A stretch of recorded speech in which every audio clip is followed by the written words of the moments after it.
La consommation de charbon est essentiellement une consommation domestique dans le monde. Pour le charbon qui alimente les centrales électriques, charbon vapeur, 90% de la consommation mondiale est faite dans le pays qui a produit le charbon. Donc en France, on croit que le charbon a disparu tout simplement parce qu'il n'y en a pas chez nous. Mais ce n'est pas vrai. Les pays qui ont du charbon consomment leur charbon. Et soit dit en passant, 8 pays dans le monde possèdent environ 90% du charbon mondial. Et ces pays sont respectivement dans l'ordre, si ma mémoire est bonne, les États-Unis possèdent les premières réserves de charbon au monde. Ensuite, vous allez trouver la Chine. Ensuite, vous allez trouver, je ne sais plus dans quel ordre, l'Inde et l'Australie. Je ne sais pas exactement dans quel ordre. Puis vous allez trouver le Kazakhstan, l'Indonésie, l'Afrique du Sud, la Pologne. Il y en a encore un, je ne sais plus lequel. Et voilà, donc une fois que j'ai fait le tour de ces pays, j'ai fait à peu près le tour de 90% du charbon mondial, ce qui veut dire que ces pays-là détiennent une large partie de l'avenir du climat entre leurs mains. Et qu'il va falloir les convaincre de ne pas utiliser chez eux le charbon qu'ils ont chez eux. Pour ça, il faudra payer. C'est évident que si vous devez convaincre quelqu'un de ne pas utiliser chez lui un truc qu'il a chez lui, ou bien vous lui envoyez les chars et les avions, mais avec les États-Unis et la Chine, ça va être compliqué.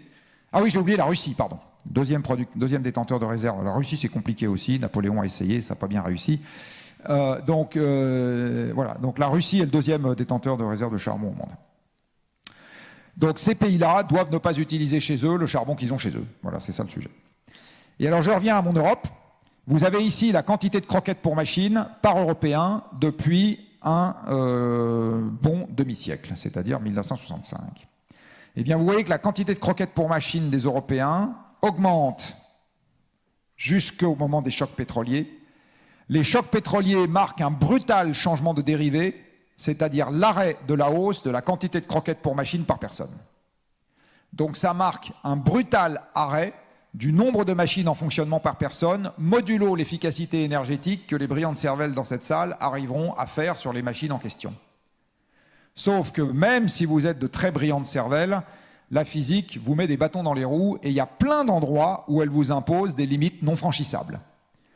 Par exemple, vous ne ferez jamais mieux que 1-T2 sur T1 avec un moteur thermique. Voilà, vous avez beau être major de promo, etc., vous n'irez pas au-dessus de 1-T2 sur T1. Vous n'irez jamais au-dessus de l'énergie minimale d'écrasement d'une brame d'acier quand vous êtes dans un laminoir. Voilà, vous n'irez pas au-dessus. Vous n'irez pas en dessous, plus exactement, de l'énergie de réarrangement des atomes dans une brame d'acier. Vous n'avez pas le droit, vous ne pouvez pas. Vous n'irez jamais en dessous de 1,5 de MV2 pour l'énergie qui met en mouvement une voiture. Jamais. Vous pouvez vous en rapprocher, diminuer les frottements, etc., mais vous n'irez jamais en dessous de 1,5 de MV2. Donc, le gain d'efficacité énergétique, à partir des chocs pétroliers, est trop faible chaque année pour permettre au PIB d'augmenter comme avant, au PIB par personne, parce qu'avant, ce qui faisait augmenter le PIB par personne, c'était l'augmentation du parc de machines par personne, essentiellement, c'est-à-dire l'augmentation des croquettes énergétiques par personne. Hein ? Et apparition à ce moment dans tous les pays occidentaux de deux problèmes qu'on nous avons toujours sur les bras. Donc, un, la pyramide de Ponzi de la dette qui démarre à ce moment-là, qui ne s'est jamais résorbée, qui n'a jamais cessé d'augmenter et qui ne sera jamais remboursée. Jusqu'à maintenant, la seule manière que nous avons trouvé de rembourser la dette, c'est d'en rajouter par-dessus pour rembourser la précédente. Il n'y a que deux manières de finir, il n'y a qu'une seule manière, pardon, de finir l'histoire, c'est de ne pas rembourser les gens qui ont de la dette, exactement qui possèdent la dette. Il n'y a que deux manières de faire. La première, un peu brutale, s'appelle le défaut, c'est les emprunts russes. C'est-à-dire, overnight, on vous dit, ben, on ne vous remboursera pas, point barre. Voilà, vous avez un truc, vous aviez un actif, là, vous aviez de l'assurance vie, vous aviez des obligations d'État, d'assurance vie, ben, votre truc vaut zéro. Voilà. Alors ça, c'est un transfert instantané de richesse des vieux vers les jeunes. Parce que c'est les vieux qui ont de l'assurance vie, c'est les jeunes qui remboursent.